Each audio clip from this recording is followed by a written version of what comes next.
পহেলা বৈশাখকে স্বাগত জানাতে প্রস্তুত বাংলা সংস্কৃতির উর্বরভূমি যশোর। মঙ্গল শোভাযাত্রা সহ ঐতিহ্যবাহী লোকজ আচার অনুষ্ঠানের সমন্বয়ে নববর্ষকে বরণ করতে দিনরাত ব্যস্ত সময় পার করছেন এ জেলার সাংস্কৃতিক কর্মীরা। তাদের দাবি, সকল দলমতকে সাথে নিয়ে এবারের আয়োজন হবে সার্বজনীন। সমগ্র আয়োজনের নিরাপত্তায় প্রস্তুত রয়েছে আইনশৃঙ্খলা বাহিনীর সদস্যরা। মঙ্গল শোভাযাত্রার সূতিকাগার যশোর। ঐতিহ্যের ধারাবাহিকতায় প্রতি বছরের ন্যায় বিভিন্ন সাংস্কৃতিক সংগঠন বাংলা নববর্ষ বরণের নানা আয়োজন করে। সে লক্ষ্যেই চলছে শেষ মুহূর্তের সকল প্রস্তুতি। বিশেষ করে উৎসবের প্রস্তুতিতে উদীচী, পুনশ্চ, বিবর্তন সহ বিভিন্ন সাংস্কৃতিক সংগঠনে চলছে নাচ, গান, নাটক, প্রীতিনাট্যের মহড়া। সেই সাথে চলছে মঙ্গল শোভাযাত্রার জন্য পুতুল, পাখি, মুখোশ, পাপেট, ফেস্টুন তৈরির কাজ। এসব অনুষ্ঠানের মাধ্যমে নগরবাসী মেতে উঠবেন বৈশাখী উৎসবে। একদিকে চলছে নানান রকমের মহড়া, নাটকের মহড়া, গানের মহড়া, নাচের মহড়া, আবৃত্তির মহড়া, আমাদের শিশুদের পরিবেশনা, সব ক্ষেত্রে একটা ব্যাপক প্রস্তুতি চলছে। পাশাপাশি সাজসজ্জার কাজ, সবকিছু মিলে ব্যস্ত সময় পার করছে যশোরের সাংস্কৃতিক অঙ্গন।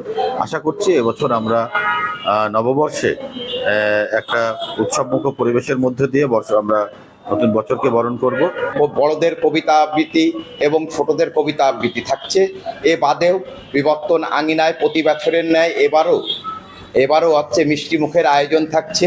সকল ধর্ম, বর্ণ, জাতি, কুল নির্বিশেষে বিভিন্ন রাজনীতির ভেদাভেদ ভুলে সবাই একই কাতারে দাঁড়াবে।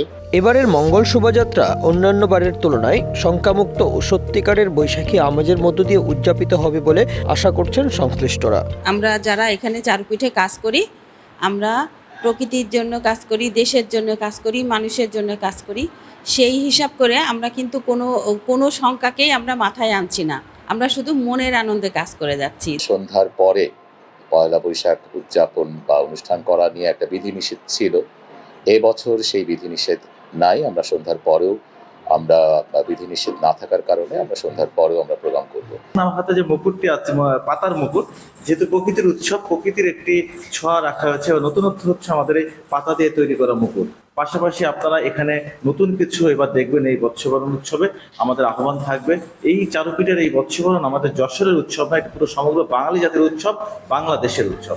শেষ মুহূর্তে রংতুলি হাতে ব্যস্ত সময় পার করছেন চারুশিল্পীরা। অন্যান্য বছরগুলোতে সন্ধ্যার পর অনুষ্ঠান বন্ধের রীতি থাকলেও এবছর অনুষ্ঠানে কোনো বাধা থাকছে না। এই চারুপীঠের থেকে এবার আমাদের থিমটা দাঁড় করিয়েছি যে আমাদের প্রকৃতি কিভাবে রক্ষা করা যায় এবং আমাদের প্রকৃতিতে কি কি আছে সেগুলোর উপর নির্ভর করে আমাদের এবার প্রস্তুতিটা চলছে। কুমির এটা হচ্ছে বাচ্চাদের সাথে থাকবে কোলের ভিতরে, এটা মুখোশ হিসেবে। আর এটা প্রকৃতির অংশ। আমাদের কাজ মোটামুটি শেষের কথা।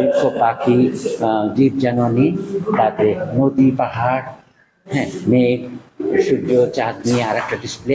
জেলা প্রশাসনের পক্ষ থেকে এবারের বৈশাখী আয়োজনের নির্বিঘ্ন করতে সব ধরনের ব্যবস্থা গ্রহণ করা হয়েছে। সকল ধরনের প্রস্তুতি সম্পন্ন হয়েছে। বিভিন্ন সামাজিক সাংস্কৃতিক সংগঠনগুলো যারা আছে তারা অংশগ্রহণ করবে এবং তাদেরও প্রস্তুতি প্রায় সম্পন্ন হয়েছে।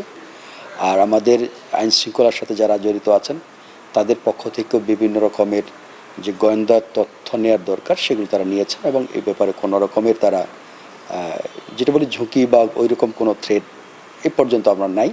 ইনশাল্লাহ আমরা সবারই অংশগ্রহণে একটা সুন্দর পরিবেশে, অত্যন্ত যেটা আমরা বলছি যে ইনক্লুসিভভাবে সকল ধর্মমতের মানুষ যেন এখানে সম্মিলিতভাবে অংশগ্রহণ করতে পারে।